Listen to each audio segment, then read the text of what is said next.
വരദാനങ്ങൾ ഏഴും നീ ഞങ്ങൾ കേൾക്കണമേ. വിശ്വാസത്തിൻ കാറ്റായി നീ ഞങ്ങളിൽ വീശണമേ. വരദാനങ്ങൾ ഏഴും നീ ഞങ്ങൾ കേൾക്കണമേ.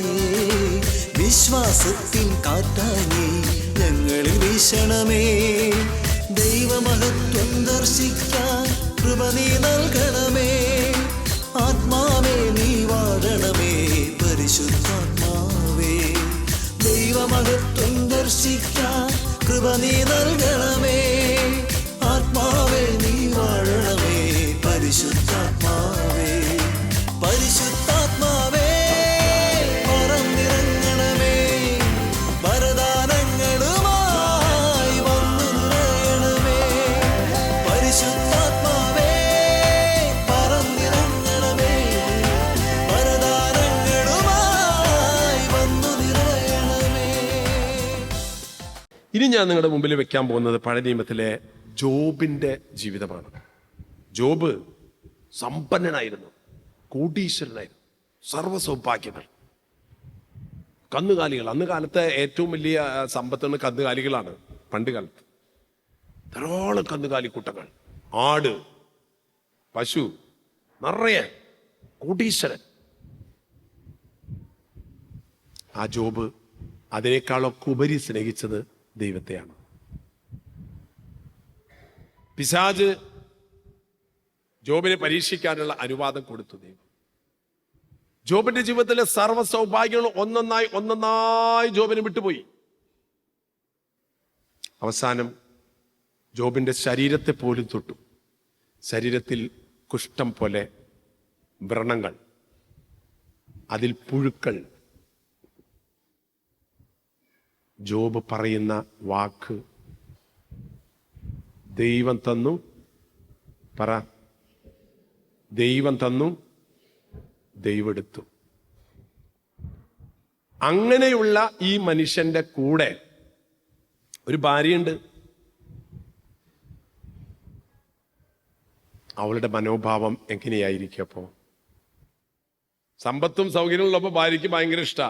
ചോദിച്ചാ എന്ത് വേണമെങ്കിൽ തരും. ഇപ്പൊ ഇയാൾക്ക് കുഷ്ഠം, നിറച്ച് പുഴു മേത്ത്, സ്വത്തും പോയി, എല്ലാം പോയി. നിഞ്ഞെന്താ കാര്യനെ? ദേ ജോബിന്റെ പുസ്തകം 19-ാം അധ്യായത്തിലെ ജോബ് പറയുന്ന വാക്കുകൾ അച്ഛൻ വായിക്കാം. അവിടുന്ന് എൻ്റെ സഹോദരന്മാരെ എന്നിൽ നിന്ന് അകറ്റിയിരിക്കുന്നു. എൻ്റെ പരിചാരികയും അപരിചിതരെ പോലെ എന്നോട് പെരുമാറുന്നു. എൻ്റെ ബന്ധുജനങ്ങൾ, ഉറ്റ സ്നേഹിതരും എന്നെ ഉപേക്ഷിച്ചു പോയി. എൻ്റെ ഭവനത്തിലെ അതിഥികളും എന്നെ വിസ്മരിച്ചിരിക്കുന്നു. എൻ്റെ ദാസിമാർ എന്നെ അന്യനായി കരുതുന്നു. ഞാൻ അവരുടെ ദൃഷ്ടിയിൽ പരദേശിയെ പോലെയായി തീർന്നു. എൻ്റെ ദാസനെ വിളിച്ചാൽ അവൻ കേൾക്കുന്നില്ല. ഞാൻ അവനോട് യാചിക്കേണ്ടി വരുന്നു. എൻ്റെ ഭാര്യ എന്നോട് അറപ്പ് കാട്ടുന്നു. ദൈവത്തെ സ്നേഹിക്കുന്ന ഒരു മനുഷ്യന്റെ ജീവിതത്തിലെ അനുഭവങ്ങളാ അച്ഛൻ വായിച്ചത്. ബൈബിൾ, ദൈവവചന അച്ഛൻ വായിക്കുന്നത്. എൻ്റെ ഭാര്യ എന്നോട് അറപ്പ് കാട്ടുന്നു. എൻ്റെ സഹോദരന്മാർക്കും ഞാൻ നിന്ദാപാത്രമായി. കൊച്ചുകുട്ടികൾ പോലും എന്നെ പുച്ഛിക്കുന്നു. എന്നെ കാണുമ്പോൾ അവർ എന്നെ പരിഹസിക്കുന്നു. ഇതൊക്കെ ഒരു മനുഷ്യന്റെ ജീവിതത്തിൽ സംഭവിച്ചിട്ടും ജോബിന്റെ പുസ്തകം 19:26 എൻ്റെ ചർമ്മം അഴുകി ഇല്ലാതായാലും എൻ്റെ മാംസത്തിൽ നിന്നുകൊണ്ട് ഞാൻ എൻ്റെ ദൈവത്തെ സ്തുതിക്കും. ഈ ജോബിന്റെ ഭാര്യ എന്താ പറഞ്ഞെന്നറിയോ? ഇനിയും ദൈവത്തെ സ്തുതിക്കാതെ പോയി തൂങ്ങിച്ചാവാനാണ് ഭാര്യ ഇയാളോട് പറഞ്ഞത്. കൂടെ ജീവിക്കുന്ന ഭാര്യ തൂങ്ങിച്ചത്തോടോ പോയിട്ട് ദൈവത്തെ വിളിച്ചിരിക്കണം. കൂടെ ജീവിക്കുന്ന മനുഷ്യൻ ചിലപ്പോൾ നമ്മെപ്പോലെ ദൈവത്തെ അറിയാത്തവരാകാം ഭാര്യ അല്ലെങ്കിൽ ഭർത്താവ്. എന്നിട്ടും കർത്താവിനോടുള്ള ബന്ധം സൂക്ഷിക്കാൻ നമുക്ക് കഴിയും എന്നതിൻ്റെ തെളിവാണ് ജോബ്. കരമുയർത്തി ഹല്ലേലൂയ, ഹല്ലേലൂയ, ഹല്ലേലൂയ. ഇന്നലെ ഞാൻ ദാവീദിന്റെ അനുഭവം നിങ്ങളോട് പറഞ്ഞു. ദാവീദ് താൻ ചെയ്ത തെറ്റ് തിരിച്ചറിഞ്ഞപ്പോൾ തന്റെ നഗ്നത പോലും മറ്റുള്ളവർ നാണം കെടാൻ തന്നെ നിന്നു കൊടുത്തു. നാണം കെടട്ടെ, ഞാൻ നാണം കെടാൻ നിന്നു കൊടുത്തിട്ട് നഗ്നനായി അമ്മയുടെ വയറ്റിൽ നിന്ന് വന്നതുപോലെ പിറന്നു നിന്ന് എല്ലാവരും പരിഹസിക്കാൻ പറഞ്ഞു. എന്നെ പരിഹസിക്കൂ, ഞാൻ പാപിയാണ്. ആ ദാവീദിനെ ദൈവം വീണ്ടും ഉയർത്തി. ആ ദാവീദിന്റെ സങ്കീർത്തനങ്ങളാണ്, ആ പാപിയായ ദാവീദിന്റെ സങ്കീർത്തനങ്ങളാണ് വിശുദ്ധ ബലിയിൽ ഞാനും നിങ്ങളും ചൊല്ലുന്നത്. ഇതിന്റെ കർത്തെന്താ പ്രിയമുള്ളവരെ? കർത്താവ് എത്രയോ വിലപ്പെട്ടവനാണ് നമുക്ക്. നമ്മുടെ തെറ്റുകളെ ഇത്രമാത്രം പൊറുക്കാനും നമ്മളെ കരുതാനും കാത്തിരിക്കുന്ന ദൈവം. ഈ ധ്യാനം പറഞ്ഞ ആൾക്കാർ വിചാരിച്ചത് എന്തോ ഒരു മാജിക്കാണ്. മാജിക്കല്ല. നാം ഇരുന്ന് ദൈവമേ ഞാൻ എവിടുന്ന് വന്നു? എവിടെന്നോ ലോകത്തിൽ വന്നോരല്ല നാം, എവിടേക്കോ നിർലക്ഷ്യം പോണോരല്ല നാം. ദൈവത്തിൻ തൃക്കൈകൾ തീർത്തു നമ്മേ ദൈവത്തിൽ ലയമേകാൻ പോകുന്നു നാം. എവിടെന്നോ ലോകത്തിൽ വന്നോരല്ല നാം, എവിടേക്കോ നിർലക്ഷ്യം പോണോരല്ല നാം. ദൈവത്തിൻ തൃക്കൈകൾ തീർത്തു നമ്മേ ദൈവത്തിൽ ലയമേകാൻ പോകുന്നു നാം. എൻ്റെ പ്രിയ മാതാപിതാക്കളെ, ഈ ഭൂമിയിൽ കാണുന്ന വസ്തുക്കള്, മൃഗങ്ങള്, മത്സ്യങ്ങള്, പക്ഷികള്, ഇതൊക്കെ എന്തിനാണെന്നറിയോ? നമുക്ക് വേണ്ടി സൃഷ്ടിക്കപ്പെട്ടിട്ടുള്ളതാണ്. നമ്മൾ സൃഷ്ടിക്കപ്പെട്ടിട്ടത് അവർക്ക് വേണ്ടിയിട്ട്, നമ്മൾ ദൈവത്തിന് വേണ്ടിയിട്ടാണ്. ആ ജീവജാലങ്ങൾക്കൊന്നും ആത്മാവില്ല, അത് വെറും ജീവികളാണ്. അതിന് കൊന്നു തിന്നോ, അതിന് ആത്മാവില്ല. മനുഷ്യൻ ദൈവത്തിന്റെ ആത്മാവാണ്, ദൈവത്തിന്റെ ജീവനാണ്. പശുവിന്റെ ഉള്ളിലുള്ളത് ദൈവത്തിന്റെ ജീവനല്ല. അത് മനസ്സിലാക്കണം സഹോദരങ്ങളെ. നമ്മൾ എത്ര നീ എനിക്കുന്നു ബഹുമാന്യനും പ്രിയങ്കരനും അമൂല്യനുമാ മകനേ മകളേ നീ എന്റേതാണ്, എന്റെ മാത്രം. നമ്മുടെ സൗന്ദര്യം, നമ്മുടെ ശരീരത്തിന്റെ ഉയരം, വണ്ണം, ഇതൊന്നല്ല തമ്പുരാൻ നോക്കണത്. നമ്മുടെ മനസ്സ്, നമ്മുടെ മനസ്സ്, അത് ദൈവത്തിന്റെ മനസ്സാണ് നമുക്ക് തന്നിട്ടുള്ളത്. ദൈവം അവന് മനസ്സ് നൽകി. പ്രഭാഷകന്റെ പുസ്തകത്തിൽ നിങ്ങൾ വായിക്കും, ഈ ലോകത്തില് വേറൊരു ജീവിക്ക് മനസ്സില്ല, മനുഷ്യന് മാത്രമേ മനസ്സുള്ളൂ. ആ മനസ്സാണ് കലുഷിതമായി പോയിട്ടുള്ളത്. ആ മനസ്സാണ് വഞ്ചന കൊണ്ട് നിറഞ്ഞിട്ടുള്ളത്. ആ വഞ്ചനയിൽ നിന്ന് അവനെ മോചിപ്പിക്കാനാണ്, സന്മനസ്സുള്ളവരായി തീരാനാണ് നക്ഷത്രം പ്രത്യക്ഷപ്പെട്ടിട്ട് മാലാഖ പറഞ്ഞത്, സന്മനസ്സുള്ളവരാകൂ, നിങ്ങൾക്ക് സമാധാനം കിട്ടും. കരമുയർത്തി ഹല്ലേലൂയ, ഹല്ലേലൂയ. ദാവീദ് പറഞ്ഞു, ഞാൻ പാപിയാണ്. ഇനി നമ്മുടെ വിശ്വാസത്തിന്റെ പിതാവായ തോമാസ് ശ്ലീഹ എന്താ പറഞ്ഞേ?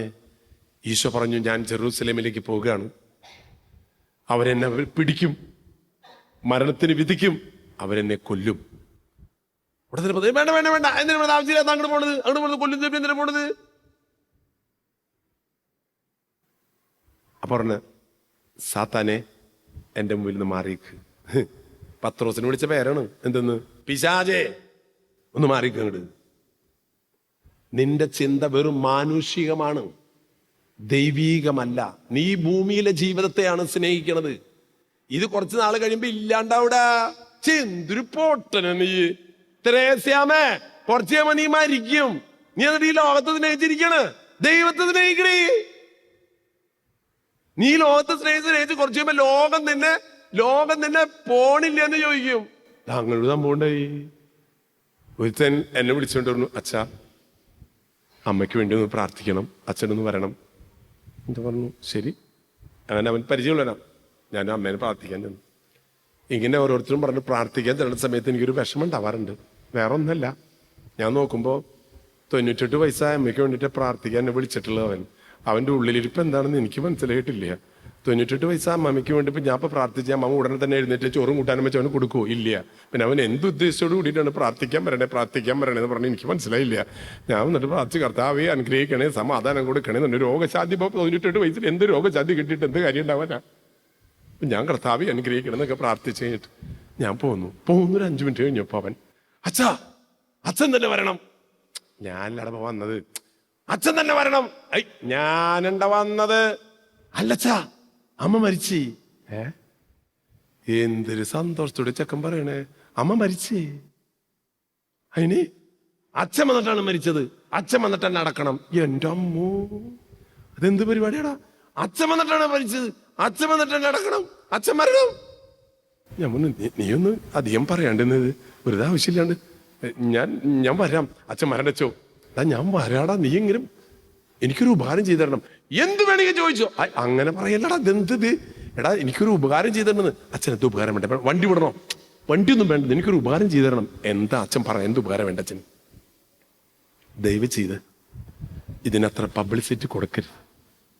വേറെ ഒന്നല്ല മോനെ, നീ ഫോണ വെച്ച് കഴിഞ്ഞാൽ, ഹലോ ചേച്ചിയല്ല, അതെ അമ്മ മരിച്ചു. എന്തു പറ്റില്ല? ഡേവിഡ് ശർമ്മ ഒന്ന് പ്രാർത്ഥിച്ച് മരിച്ചു. ഹലോ വല്യപ്പനല്ലേ, അതെ അമ്മ മരിച്ച്. എന്തു പറ്റി? ഡേവിഡ് ശർമ്മ ഒന്ന് പ്രാർത്ഥിച്ച് മരിച്ചു.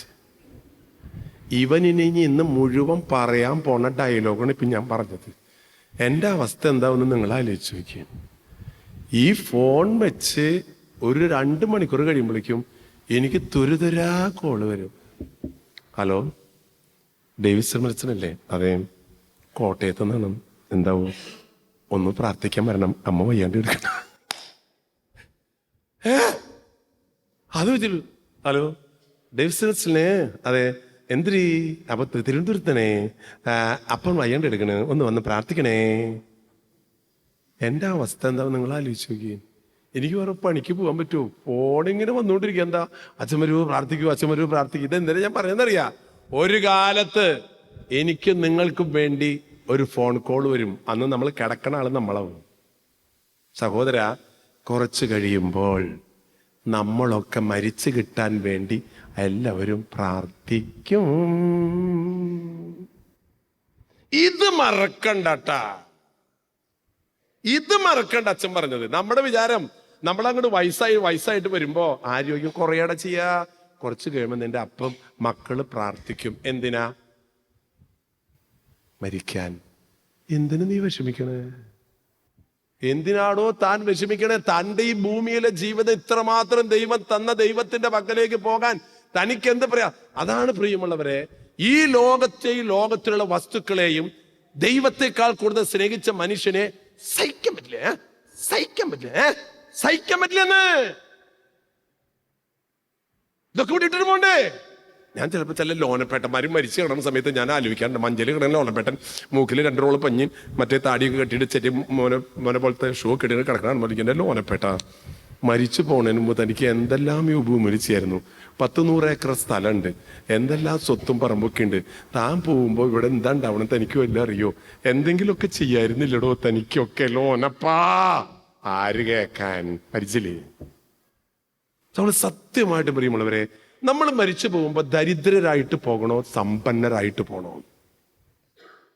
ഈ ഭൂമിയിൽ എല്ലാം കൂടി ഇട്ടിടോ. അയ്യോത്തോ, നമ്മള് മരിക്കാൻ നിൽക്കല്ല, നമ്മള് ഓപ്പറേഷൻ ICUവിലേക്ക് കൊണ്ടുപോകുമ്പോ തന്നെ എല്ലാ സാധനങ്ങളും ഊരിയെടുക്കും.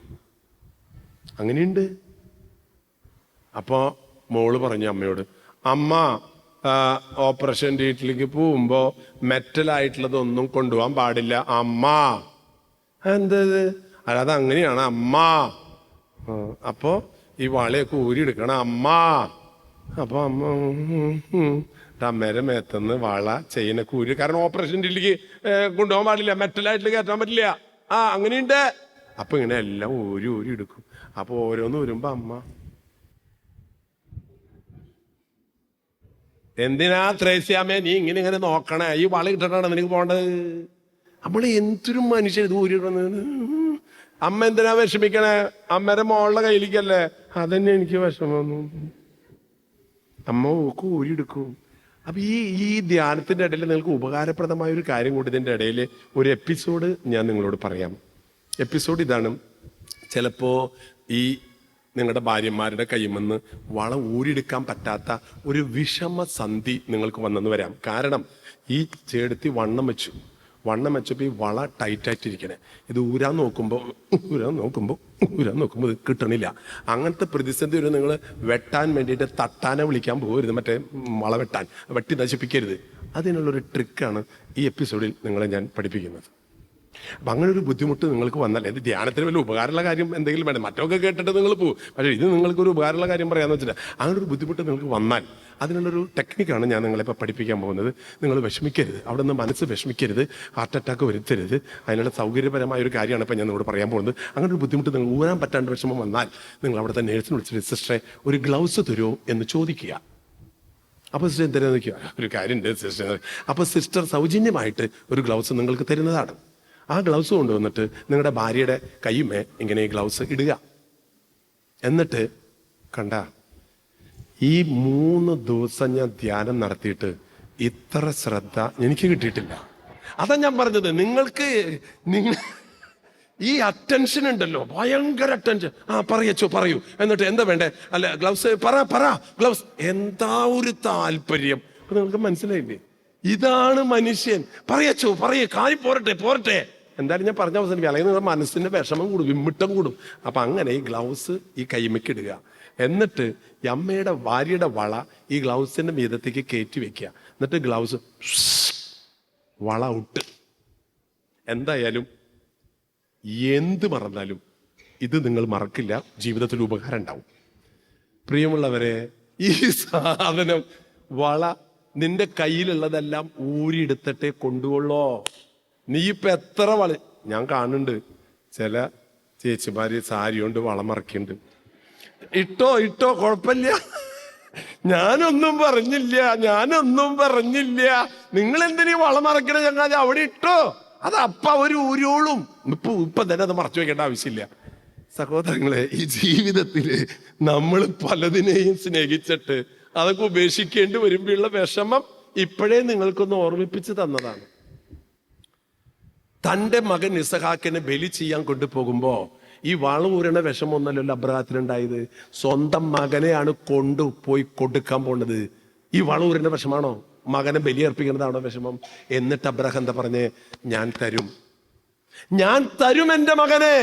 എനിക്കെന്റെ മകനല്ല, ആ മകനെ എനിക്ക് എൻ്റെ സാറയുടെ ഗർഭപാത്രത്തിൽ ഉരുവാക്കി തന്ന ദൈവത്തോടാണ് എനിക്ക് കടപ്പാട്. കരമേർത്തി ഹല്ലേലൂയ. സഹോദരങ്ങളെ, ഈ ധ്യാനം കഴിയുമ്പോൾ നിങ്ങളുടെ മനസ്സിന് വരേണ്ട മനസ്സിന്റെ മാനസാന്തരം എന്ന് പറഞ്ഞാൽ മനസ്സിന്റെ മാറ്റമാണ്. ഇതിങ്ങനെ ചെവിയിൽ വലുത് കേട്ടിട്ട് കാര്യമില്ല. ഈ ചെവിയുടെ കാര്യം പറഞ്ഞപ്പോൾ എനിക്ക് ഓർമ്മ വന്നത്, ഈ മരിച്ചിട്ട് സ്വർഗത്തിൽ ചെന്നാല് അവിടെ ഗൈഡ് ഉണ്ട്, സ്വർഗത്തിൽ ഗൈഡ് ഉണ്ട്. ഇപ്പോ മൈസൂർ കൊട്ടാരം കാണാൻ ചെന്നാൽ അവിടെ ഗൈഡ് വരും. ഇതാണ് മൈസൂർ കൊട്ടാരം, ഇത്ര കാലത്തിന് ഇത് പണി കഴിപ്പിച്ചത്, ഇത് മൈസൂർ രാജാവിരുന്ന കസേരയാണ്, ഇത് മൈസൂർ രാജാവിന്റെ വാളാണ്. ഇങ്ങനെ ഒരു ഗൈഡ് നമ്മളെ കാണിക്കും. ഇതുപോലെ സ്വർഗത്തിൽ ചെന്നാൽ അവിടെ ഗൈഡ് ഉണ്ട്, സ്വർഗം കാണിച്ചു തരാനായിട്ട്. നിങ്ങളെല്ലാവരും എൻ്റെ മുഖത്ത് നോക്കിയിട്ട് അവിടെ പോയി വന്ന പോലെയാണ് ഇങ്ങോട്ട് പറഞ്ഞു കേട്ട് കഴിഞ്ഞാൽ ഞാൻ പോയിട്ടില്ല, സമ്മതിച്ച്. അപ്പോ അവിടെ ഒരു ഗൈഡ് ഉണ്ട്. ആ ഗൈഡ് നിങ്ങൾ ചെല്ലുമ്പോൾ പറയും, വരൂ സ്വർഗം കാണിച്ചു തരാം. എന്നിട്ട് നിങ്ങളെ കൊണ്ടുപോകും. ആദ്യം മുതൽ ഇതുപോലത്തെ വലിയൊരു ഹോളാണ്. ഈ ഹോളിൽ നിങ്ങൾ കാണുമ്പോൾ ആദ്യം കാണാൻ എന്താണെന്നറിയോ? ചുമരുമുളൊക്കെ നിറച്ച് ആണികളാണ്. ഈ ആണികളിലൊക്കെ ചെവി ഉണ്ടല്ലോ, ചെവി, മനുഷ്യന്റെ ചെവി, ഈ ചെവികളൊക്കെ ചെത്തിയിട്ട് ആണികളിങ്ങനെ തൂക്കി വെച്ചിരിക്കുക, നിറച്ച ചെവി.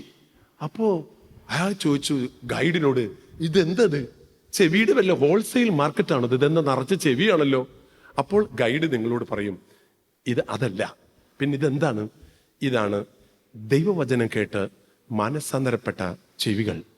ബാക്കിയുള്ള ഭാഗം കാരണം ഈ ചെവി എല്ലാ ഞായറാഴ്ചയും കേൾക്കും, എല്ലാ വാർഷിക ധ്യാനം കേൾക്കും, ഷാലോമിൽ പോയി കേൾക്കും. കേട്ട് കേട്ട് കേട്ട് കേട്ട് ഈ ചെവി മാറ്റും. ഒന്ന് മാനസാന്തരപ്പെട്ടു, ഒന്ന് ചെവി കുറേ പ്രാവശ്യം പറഞ്ഞു നോക്കി. ഇയാൾ മാനസാന്തരപ്പെടാൻ ചെവി പറഞ്ഞു ഞാൻ മാനസാന്തരപ്പെടുകയാണെന്ന്. അങ്ങനെ സ്വർഗത്തിൽ ചെല്ലുമ്പോൾ ഈ വചനം കേട്ട നിങ്ങളുടെ ചെവി ചെത്തി സ്വർഗത്തിൽ വെക്കും. ബാക്കിയുള്ള കാര്യം എനിക്കറിയില്ല. അപ്പം അതുകൊണ്ട് ചെവിയെങ്കിലും സ്വർഗത്തിൽ പോവും എന്ന് ഈ ധ്യാനം കേട്ട നിങ്ങൾക്ക് ഉറപ്പാക്കാം. സന്തോഷമില്ലേ? ഒന്നിച്ചിരിക്കണോ? ഓ, ചെവിയെങ്കിലും പോലുമല്ലോ. കാരണം നിങ്ങൾ എന്തോരം വചനം കേട്ടിരിക്കണേ. വീട്ടില് കുർബാന വെച്ചിട്ട് കേൾക്കണു, പ്രസംഗം കേൾക്കണു, ശാലോമിൽ കേൾക്കണു, ഇവിടെ കേൾക്കണു, ഞായറാഴ്ച അച്ഛൻ പറഞ്ഞു. ഇതൊക്കെ നിങ്ങളുടെ ചെവിയല്ലേ കേൾക്കണേ. എന്തായാലും ചെവി സ്വർഗത്തിലെത്തും ഉറപ്പായിട്ട്. ഇനി പോകുമ്പോ ഒന്ന് ചെവിയൊക്കെ ആട്ടിയിട്ട് പൊക്കോ. ഓ, ചെവി എന്തായാലും രക്ഷപ്പെട്ടു. സഹോദരങ്ങളെ, നിങ്ങളുടെ മനസ്സാണ് ഇതൊക്കെ. പുഴുക്കള് തിന്നാനുള്ള സാധനങ്ങളാണ് ഇതൊക്കെ. ഈ കൈയും കാലും കണ്ണൊക്കെ ഇതല്ല. ഇതിനെ ഓർത്തിട്ടല്ല നിങ്ങൾ വിഷമിക്കേണ്ടത്. നിങ്ങളുടെ ആത്മാവ് നഷ്ടപ്പെട്ടാൽ ലോകം മുഴുവൻ നേടിയെടുത്തിട്ട് നിങ്ങൾക്ക് എന്ത് ഫലമെന്ന് കർത്താവ് പറഞ്ഞത് ഒന്നോർത്തോളോട്ട. നമ്മുടെ വിചാരം ഈ ശരീരത്തിന്റെ ഭംഗി, ഈ ശരീരത്തിന്റെ വസ്ത്രം, ഇതൊക്കെ എന്തിരിക്കണ്?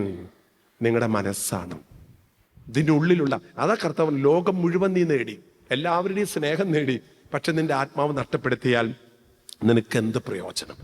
അപ്പോൾ കർത്താവിനോടുള്ള ബന്ധം നിങ്ങളുടെ ഉള്ളിലുണ്ടായാൽ എല്ലാത്തിനും അതിജീവിക്കാം. ഒരു ദിവസം ഒരു ക്രിസ്മസ് നാളിലെ ഒരു വീടിൻ്റെ വാതിൽക്കൽ ഒരു പ്രായം ചെന്ന ആൾ വന്നിങ്ങനെ തട്ടി. അപ്പോൾ ഒരു പ്രായം ചെന്ന സ്ത്രീ വന്ന് വാതിൽ തുറന്ന് നോക്കിയപ്പോൾ താടി വെച്ച് പ്രായമായൊരു മനുഷ്യൻ. എന്താന്ന് ചോദിച്ചു.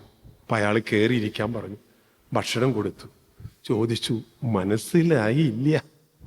അപ്പോൾ ആ പ്രായം ചെന്ന മനുഷ്യൻ പറഞ്ഞു, ഞാൻ ആണ് അലക്സാണ്ടർ. അലക്സാണ്ടർ? അതെ, ഞാൻ അലക്സാണ്ടർ. വരൂ, നമുക്ക് ഭക്ഷണം കഴിക്കാം. ഭക്ഷണം കഴിഞ്ഞ് ആ സഹോദരിയോട് കൂടെ ഈ അലക്സാണ്ടറിന്റെ കയ്യും പിടിച്ച് ഇവർ രണ്ടുപേരും ക്രിസ്മസ് പാതിരാ കുർബാനയ്ക്ക് പോകുന്നത് ആ നാട്ടുകാരെല്ലാവരും നോക്കി നിന്നു. ആരായി അലക്സാണ്ടർ? തൻ്റെ മകളെ അതികഠിനമായി കഠോരമായി കുത്തിക്കൊലപ്പെടുത്തിയ മരിയാഗോരത്തിയുടെ അമ്മയാണ് ആ പ്രായം ചെന്ന സ്ത്രീ അസുന്ത. വന്നാളോ തൻ്റെ മകളെ കൊലപ്പെടുത്തിയ ഘാതകൻ അലക്സാണ്ടർ. പ്രിയമുള്ളവരെ, നമ്മളിങ്ങനെ പള്ളിയിൽ ഹാലലിയ ഹാലലിയ പറഞ്ഞുകൊണ്ടൊന്നും തമ്പുരാന്റെ പ്രീതിയുള്ള ഹൃദയം നമുക്കുണ്ടോ?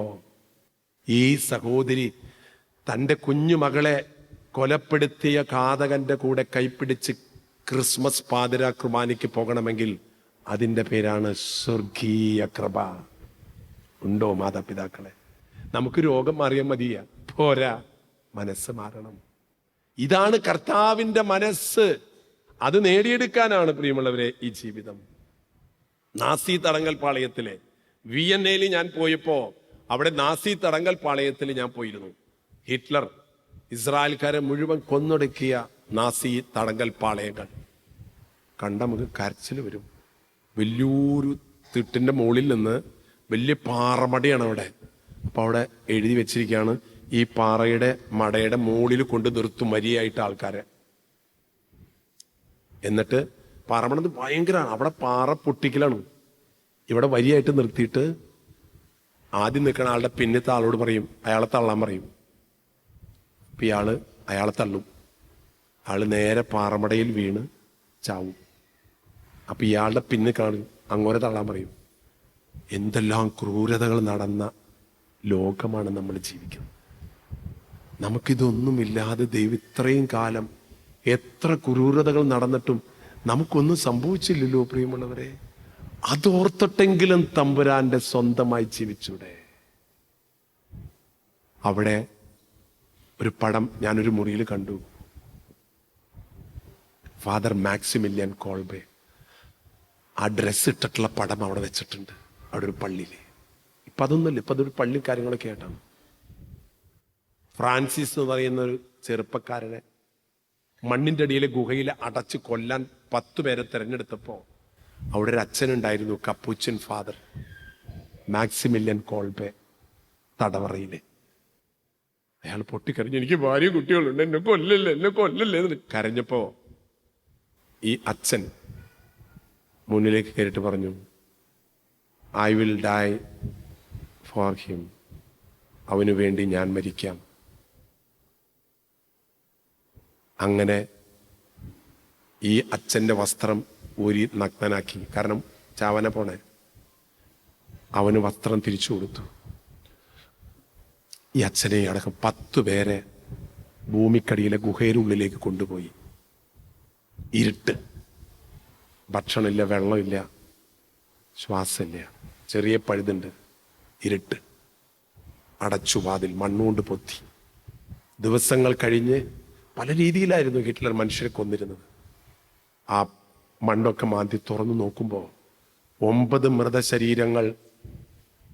അതിനിടയിൽ ഫാദർ മാക്സിമിലിയൻ കോൾബെ മരിച്ചിട്ടില്ല. അവര് വിഷം കുത്തിവെച്ച് ഫാദറിനെ കൊന്നു. ഇങ്ങനെയൊക്കെ നടന്നൊരു ലോകത്ത് ഈ പട്ടത്ത് കടവ് നിങ്ങൾ എത്ര സന്തോഷമായിട്ട് കഴിയുന്നു.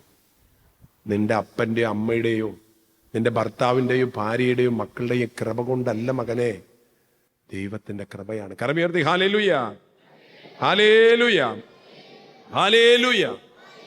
സഹോദരങ്ങൾ, അതിനാൽ കർത്താവിനോടുള്ള ബന്ധം ഈ ദേവാലയത്തിൽ വന്നിരുന്ന് കുരിശിലേക്ക് നോക്കിയിരിക്കുക. ആ കർത്താവ് നിങ്ങളോട് സംസാരിക്കും.